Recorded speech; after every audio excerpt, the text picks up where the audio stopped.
অনিয়ম আর অব্যবস্থাপনায় কুষ্টিয়ার কুমারখালী পৌরসভার ৩৬ কোটি টাকা ব্যয়ে সড়ক ও ড্রেন নির্মাণ প্রকল্পই এখন জনসাধারণের ভোগান্তির কারণ হয়ে দাঁড়িয়েছে। দফায় দফায় এসব প্রকল্পের বেড়েছে মেয়াদ, তবুও শেষ হয়নি কাজ। যেটুকু কাজ হয়েছে তার মান নিয়েও রয়েছে নানা অভিযোগ। ঠিকাদাররা তুলে নিয়েছেন অর্ধেক টাকাও, ফলে কাজ শেষ হওয়া নিয়ে দেখা দিয়েছে অনিশ্চয়তা। ২০২৩-২৪ অর্থবছরে আইইউজিআইপি প্রকল্পের আওতায় ২৬ কোটি ৭১ লক্ষ ৩২ হাজার টাকা ব্যয়ে ৭,০০০ মিটার সড়ক ও ৩৫০০ মিটার ড্রেন সংস্কার কাজ হাতে নেয় কুষ্টিয়া কুমারখালী পৌরসভা, যার কাজ পায় কিংডম বিল্ডার্স ও নূরজাহান রিসোর্স ইন্টারন্যাশনাল নামে দুটি ঠিকাদারি প্রতিষ্ঠান। তবে এসব সড়ক ও ড্রেন নির্মাণ কাজে উঠেছে ব্যাপক অনিয়ম ও অব্যবস্থাপনার অভিযোগ।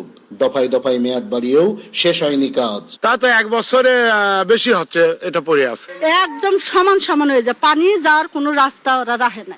এখানে কি কয় ইঞ্চি রড দিছে, কতটুক ঢালাই, কতটি কি হয়েছে, এখানে কি পড়ছে কেউ দেখার লোক। আবারও একই প্রকল্পের আওতায় ৯ কোটি ২৮ লক্ষ ৬৮ হাজার টাকা ব্যয়ে ১৭০০ মিটার ট্রেন ও ২২৬০ মিটার সড়ক সংস্কারের কাজ হাতে নেয় কুমারখালী পৌরসভা, যার কাজও করছেন একই ঠিকাদাররা।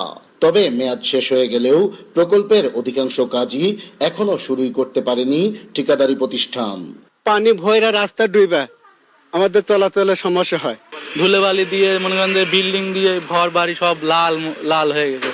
তবে অনিয়মের অভিযোগ অস্বীকার করে ঠিকাদারি প্রতিষ্ঠান বলছে মেয়াদ বৃদ্ধির আবেদন করেছেন, দ্রুতই শেষ করবেন কাজ। এই সময়টা আপনার শেষ হয়ে গেছিল, আমরা এই সময়টা বর্ধনের জন্য পিডি মহোদয়ের কাছে আবেদন করেছি।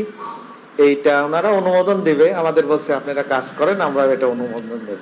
আর জনবল সংকট সহ নানা কারণে তদারকি করতে না পারার ব্যর্থতা স্বীকার করেছেন পৌর প্রশাসক। ইঞ্জিনিয়ারদের সাথে কথা বলে আমাদের ঠিকাদারদের সাথে যেন তারা যোগাযোগ করে কাজের গতি বাড়িয়ে দেয়, এ বিষয়ে আমরা মিটিং করেছি, কথা হয়েছে এবং আপনারা হয়তোবা দেখবেন কাজের গতি কিন্তু আগের থেকে বেড়েছে।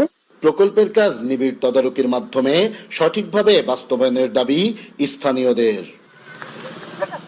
নাইদা সান্তিতাস, দেশ টিভি, কুষ্টিয়া।